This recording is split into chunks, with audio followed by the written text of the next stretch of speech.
Lee Marvin's fist was racing toward Frank Sinatra when the sound of car engines came from outside. The motors had stopped. A door creaked. Frank looked at the briefcase. Lee, toward the window. "They're here," Lee whispered. Frank's hand was shaking. Tonight, both men would die for completely different reasons. Los Angeles, 1965, the shadow of the Cold War fell on every corner of the city. Paranoia grew beneath neon lights. Everyone was watching everyone. Frank Sinatra was at his peak during this period. He deserved the nickname Chairman, leader of the Rat Pack, friendship with the Kennedy family, absolute charisma, both on stage and behind the scenes. In photos taken at nightclubs, he was always smiling. He always appeared in control. But no one saw Frank when he sat at his piano in his Beverly Hills home at midnight. Marilyn Monroe's death had etched itself into his soul. Every phone ring could bring news of death. He had started taking sleeping pills after the Kennedy assassination. When he walked alone in his large house, even the echo of his footsteps startled him. Every night a different face. Every night someone else. Never the real Frank. Lee Marvin lived a completely different life. His role in the Dirty Dozen had made him famous, but that toughness wasn't acting. Nothing had been the same since returning from the Korean War. At night, in nightmares, he heard his friends' voices. A sudden door slam transported him back to the battlefield. There were rumors in Hollywood about him being a dangerous man, stories about fights on sets, alcohol problems, claims that he was unreliable. Lee didn't care about these rumors. The truth was more complex. He was just trying to protect himself, trying not to show his fragility to anyone. Both men misunderstood each other.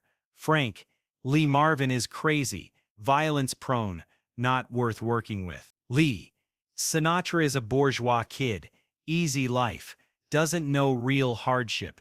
Neither was aware of the other's real battles. Both hid deep wounds behind their masks. But that night, in the corridors of an abandoned hospital, two masks would fall and the truth underneath would emerge. Frank didn't know yet that the secret he would learn in those hospital corridors would change him forever. What Lee would entrust to him wouldn't be just documents, because Lee's briefcase had a hidden compartment, and Jimmy Walsh had told him to open it only as a last resort. At the same hours, Frank Sinatra was alone in his large house in Beverly Hills. The living room lamp cast long shadows across the marble floor. The piano was open, sheet music scattered across the bench, half-finished compositions that would never see the light. Frank held a crystal whiskey glass, his eyes looking out the window at the city lights sprawled below like fallen stars. The large house was silent, creaking as if breathing with the weight of memories. The grandfather clock in the hallway ticked away the seconds. Each tick echoed through empty rooms, filled with expensive furniture but devoid of warmth. Awards lined the shelves, Grammys, plaques from grateful charities, framed magazine covers. All of them felt hollow now. He sat at the piano, pausing before letting his fingers touch the ivory keys. The Steinway had been Marilyn's favorite. She used to sit here humming while he played, her blonde hair catching the lamplight. Now the bench felt cold, empty. He looked at the photos on the wall, pictures taken with the Kennedy family at Hyannis Port, famous Rat Pack gatherings at the Sands, stage moments where thousands cheered his name. They all looked happy. All lies, performance pieces, just like everything else in his life. Marilyn's photo stood in the corner, its silver frame slightly crooked. The glass was dusty. He hadn't cleaned it in months. Frank didn't straighten it. He didn't want to touch it. Touching meant remembering, and remembering meant the pills weren't working. When the phone rang, Frank startled. The crystal glass nearly slipped from his hand. Who could be calling at midnight? Agent with bad news? Another anonymous threat? Some journalist digging for scandal? He didn't answer. He just let it ring, counting the shrill sounds. 7 rings. Then silence. The house returned to its breathing quiet. Frank pressed the piano keys randomly. No melody emerged, just single notes hanging in the air. Discordant, meaningless, just like his carefully constructed life had become. He stood up and began walking in the large living room. His footsteps echoed against the vaulted ceilings, bouncing off imported Italian marble. Sometimes when he stopped mid-stride, he thought he heard someone else breathing in the house. The rustle of fabric, the creak of a floorboard. But he was always wrong. He was always alone, had been alone for months now, maybe years. Success, it seemed, was the loneliest song of all. That night, Frank didn't know yet that he would take Lee Marvin's call. He couldn't imagine how two lonely men would meet, how their masks would fall, how saving someone else might save himself. 3 days ago, the Redwood Bar was one of Los Angeles's oldest venues. The neon light flickered. The smell of bourbon filled the air. Lee Marvin sat in the corner, hiding behind cigarette smoke. That's when Jimmy Walsh entered. Even after all those years, he recognized him, but Jimmy's condition frightened Lee. Thin, pale, heavy steps. Lee, his voice trembled. He was struggling to breathe. I needed to find you. Jimmy sat next to him. He had a leather briefcase, old and worn. I don't have much time. The doctor said 3 weeks. He placed the briefcase in front of Lee. The table sagged slightly with its weight. This briefcase has been sitting for 15 years, Lee. Since Korea. Inside are witnesses from those days. Lee's breath caught. He didn't want to remember those days. Do you remember Morrison? The commander who organized that village operation. Of course he remembered. General Morrison. That village. Those women. Those children. The source of Lee's nightmares. He's at the Pentagon now. Very high position. About to retire soon, cleaning up his past. Jimmy coughed. Spat blood. But justice must be served before I die. Jimmy stood up, struggling. But be careful, Lee. If Morrison learns you took the briefcase, he couldn't finish his sentence. He was breathing with difficulty. Only if necessary, he said, pointing to the small key on the edge of the briefcase. There's a hidden compartment. Use that key only as a last resort. Lee took the briefcase. The documents inside, photos, audio recordings, all could ruin a man's life. But more importantly, they could bring justice. Jimmy paused as he left. Lee, there's not just documents in that hidden compartment. There's something else. From Billy. Billy, the 19-year-old kid. Morrison's victim. 2 days ago, when Lee returned home, everything was wrong. The door lock had been turned, but hadn't closed completely. Before entering, he looked around carefully. He checked the windows, walked around the backyard. The living room had been ransacked. Books on the floor, drawers open, pillows torn. This wasn't a professional search. It was rushed work. Neighbor Mrs. Martinez was watering flowers in her garden. Lee approached her. Did you see anyone at my house, Maria? Yes, Lee. 2 hours ago, 3 men in suits came. They said they were FBI, but she hesitated. Their badges looked strange, and they were in a great hurry. Lee felt his heart racing. Morrison's men had found him this quickly. That night, he stayed at Motel 6. The briefcase beside him, gun ready. Every car sound woke him. He didn't sleep a wink until morning. In the morning news, there was Jimmy Walsh's death. It was called sudden heart attack. Lee smiled watching the television, but there was anger in his eyes. It had been too sudden. Morrison was cleaning up. Yesterday, Lee wasn't being paranoid. He was really being followed. At the cafe where he got his morning coffee, he saw the same man, black suit, sunglasses, pretending to read his newspaper, but his eyes were on Lee. In the afternoon when he went to the market, the same black sedan was in the parking lot. Different man, but same type, same bag, same weight. When he went for an evening walk, he saw the third one. This time, he wasn't even trying to hide. He was openly following Lee. That night, in his motel room, he called his old buddies. They were all in the same unit. People he could trust. Tom Morrison. The phone kept ringing. No one answered. Bob Chen. This number is not in service. Charlie Williams. The line had been completely cut. Morrison was cleaning up not just Lee, but all his connections and potential witnesses. Lee was now completely alone with the briefcase. facing a death threat that grew more real by the hour. He thought about going to the FBI, but Morrison was at the Pentagon. He might have people there too. He thought about going to the media, but which journalist would take him seriously? Then Frank Sinatra came to mind. It was a strange choice, but it was logical. Frank's mafia connections could protect him, and Lee had heard something: the help Frank secretly provided to veterans, families he sent money to, former soldiers whose hospital bills he paid. But Lee had another reason for calling Frank. What was hidden in that secret compartment was something only Frank Sinatra would understand.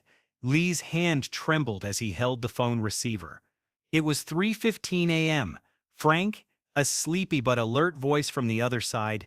Lee, did you see the time? Frank, I heard about the help you provide to veterans. You're a good-hearted man. I need your help. Long silence on the phone. Frank was waking up. What kind of help, Lee? We have 24 hours, Frank, maybe less. I can't trust anyone else. He could hear the change in Frank's voice. Where can we talk? Come yourself. Valley's Motel 6. Room 23-7. But Frank, he paused. Come alone. And let no one know. Very dangerous. I understand. I'm coming, Lee. Try to hold on. Around 4:30 a.m., Frank Sinatra came to the motel parking lot. He parked his Cadillac in front of room 20. When Lee peeked through the curtain, he saw Frank, just as he knew him: suit, tie, perfect posture. But there was fatigue on Frank's face. When Lee opened the door, Frank was surprised. He had always thought Lee Marvin was strong, but in front of him was an exhausted, frightened man. Beard grown out, eyes sunken, hands shaking. Frank entered, lit a cigarette. Tell me, he said, but there was no judgment in his voice. There was curiosity. Lee took the briefcase, put it on the table. When he opened it, documents spilled out. Photos. From Korea. That village. Those children. Morrison. Lee said just one word. Frank took the documents, examined them. His face gradually tensed, his eyebrows furrowed. He held one photo for a long time, the photo of one of the children killed in the village. Damn it, Lee, he said quietly. This is very dangerous. I have no other choice, Frank. Morrison will have me killed. Frank raised his head, looked at Lee. There was surprise in his eyes. Why did you come to me? You don't even know me. Lee hesitated. He had to tell the truth. I heard about the help you secretly provide to veterans, Frank. Families you send money to. Men whose hospital bills you pay. You're not just a singer. You're a good-hearted man. Something changed in Frank's face. Surprise gave way to a different emotion.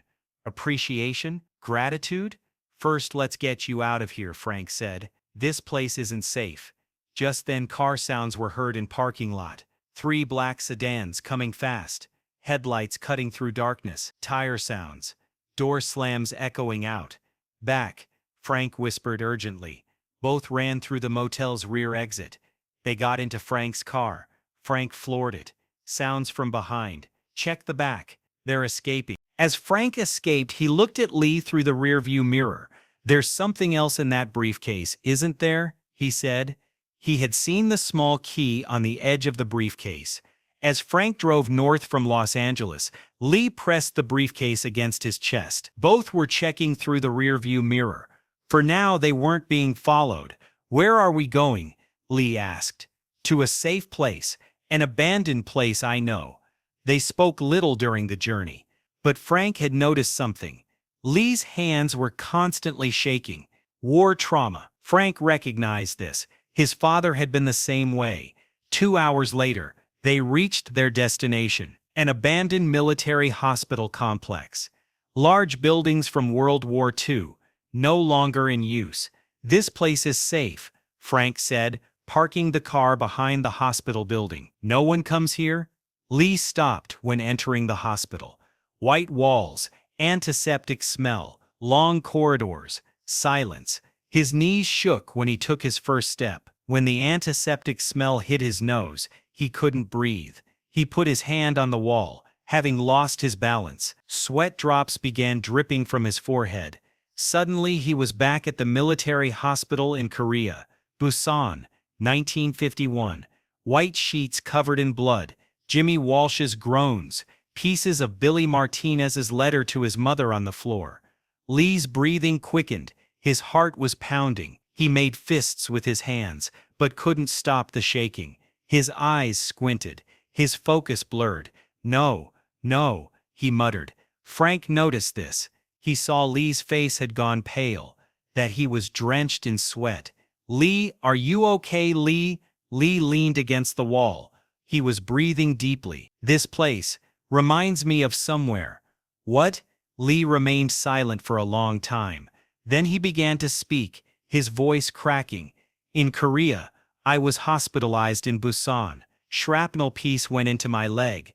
I stayed there for 2 months." Frank listened, lighting a cigarette. "Jimmy Walsh was in the bed next to me, the man who gave me the briefcase, and next to him was Billy. Billy Martinez, 19-year-old kid, from Texas. He wrote letters to his mother every day." Lee's voice began to tremble. "One day our commander came to the hospital, General Morrison. He talked to us, gave morale. But Billy asked him a question. He asked about that village operation." Frank began listening more carefully. Morrison's face changed. He snapped at Billy harshly. "You don't have to question. You just follow orders," he said. Billy insisted. "But sir, there were children there too," he said.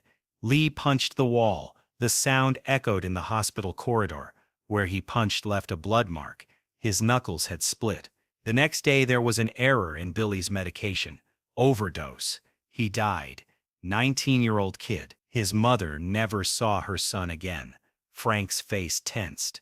Lee's shoulders were shaking. His head bent forward. That strong, tough man had collapsed.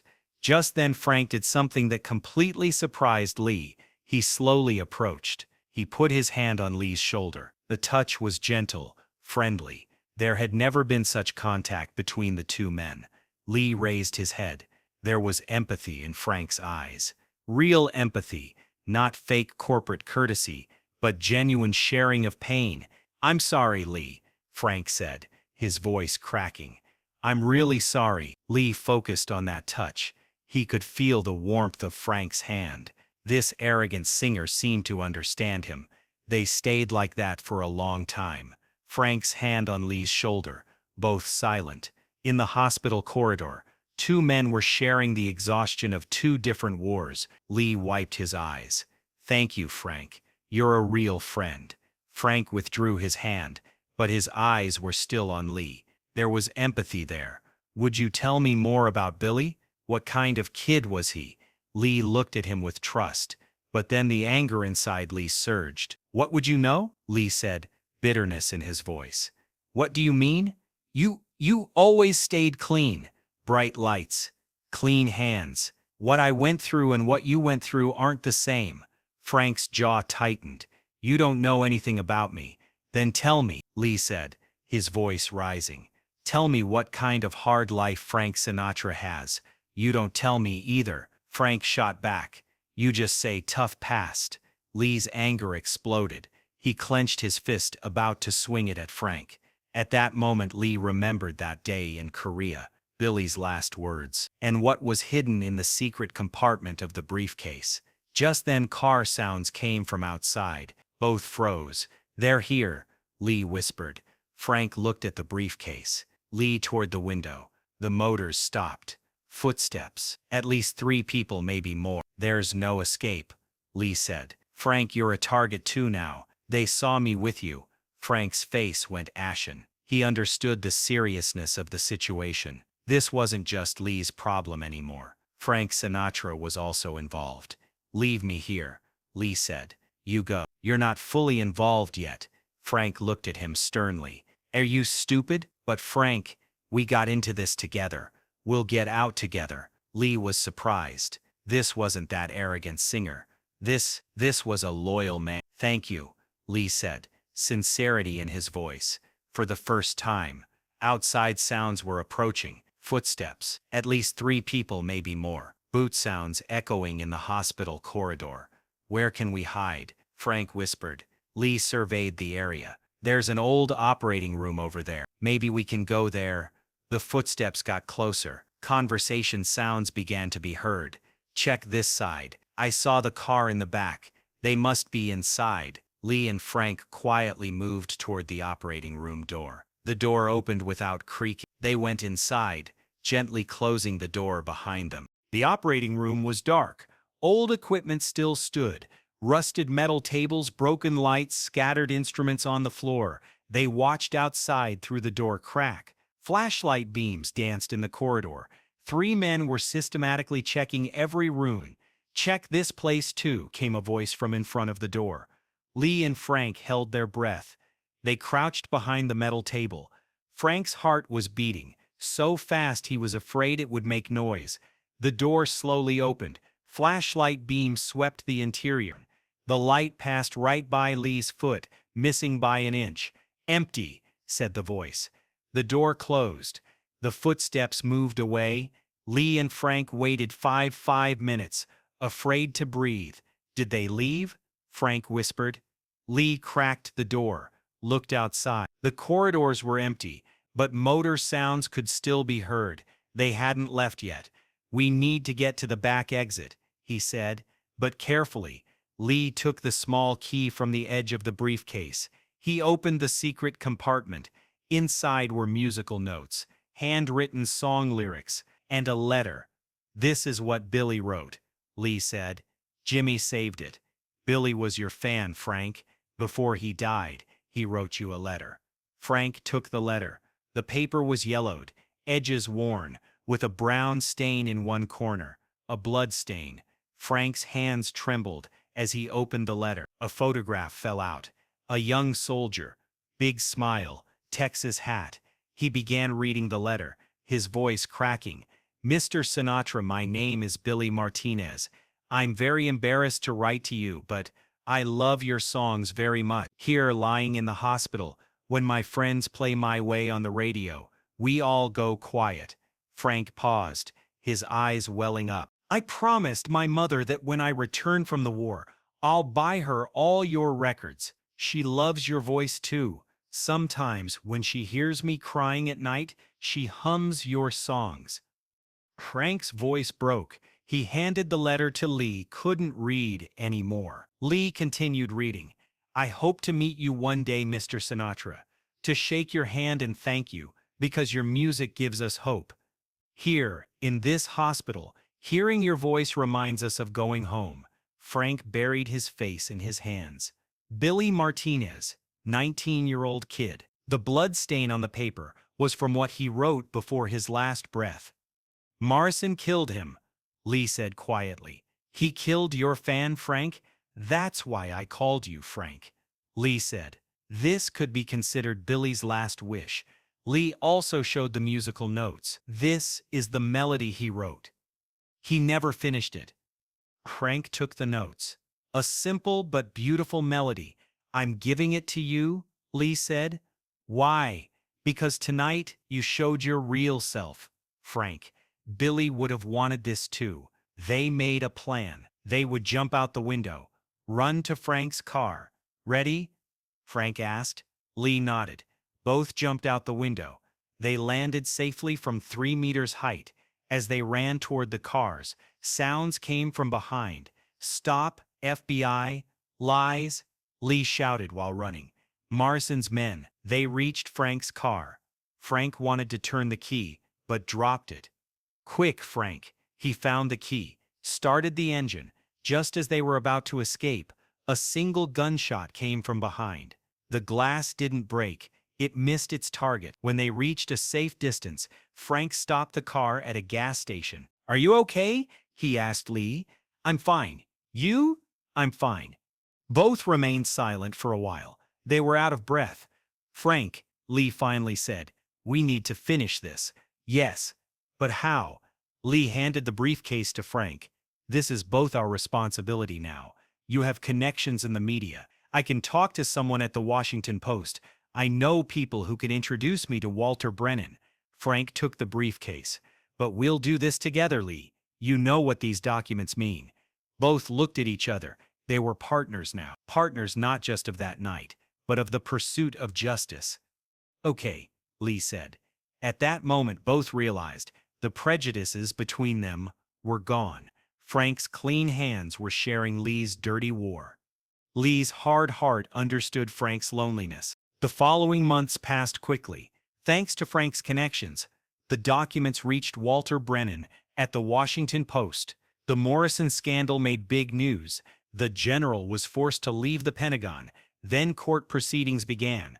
Lee and Frank's names never appeared in the news. They remained quietly in the background.